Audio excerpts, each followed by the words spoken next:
வணக்கம். நான் டாக்டர் நடேசன். நம்ம இன்னைக்கு ஹைப்போதைராய்டிசத்தை பற்றி பார்க்கலாம். ஹைப்போதைராய்டிசம் அப்படின்னா நம்ம உடம்புல தைராய்டு ஹார்மோன் நம்மளுக்கு தேவைக்கும் குறைவாக சுரப்பதனால் வரக்கூடிய ஒரு விளைவு தான் ஹைப்போதைராய்டிசம்.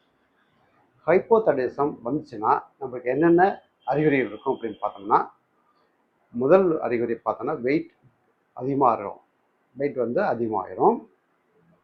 கான்ஸ்டிபேஷன், மோஷன் வந்து சரியாக போகாது. முடி வந்து அதிகமாக கொட்டும். அதிகமாக மறதி, நம்ம ஈஸியாக மறந்துடுவோம், டக்குன்னு மறந்துடுவோம். தோலில் வந்து தடிமனாகி சொரசொரப்பாக இந்த மாதிரி இருக்கும். குரல் வந்து கொஞ்சம் கரகரப்பாக இருக்கும். சாஃப்டாக இருக்கக்கூடிய குரல் வந்து கொஞ்சம் கரகரப்பாகிடும். கருமுட்டையெல்லாம் சரியாக ஃபார்ம் ஆகாதனால மாதவிடாய் கோளாறும் மலட்டுத்தன்மை உண்டாகிறதுக்கான வாய்ப்பு உண்டு பெண்களுக்கு. ஆண்களுக்கு வந்து விந்தணுக்கள் சரியாக உற்பத்தி ஆகாதனால ஆண்மை குறைவும் மலட்டுத்தன்மை வளர்த்துக்கான வாய்ப்புகள் அதிகம்.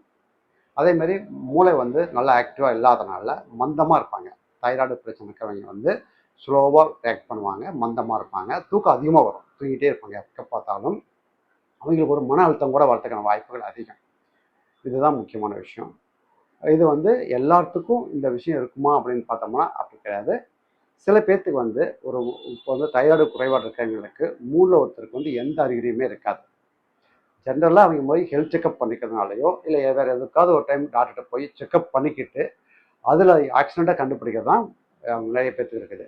மீதி மூணில் 2 பேர்த்துக்கு மட்டும் தான் சில அறிகுறிகள், இது இருக்க அனைத்து அறிகுறியும் இருக்காது, சில அறிகுறிகள் இருக்கும். இதுதான் இருந்துச்சுன்னா நம்ம வந்து அதுக்குண்டான ட்ரீட்மெண்ட் எடுத்து சரி பண்ணோம்னா 100% இதெல்லாம் சரி பண்ணிக்க முடியும்.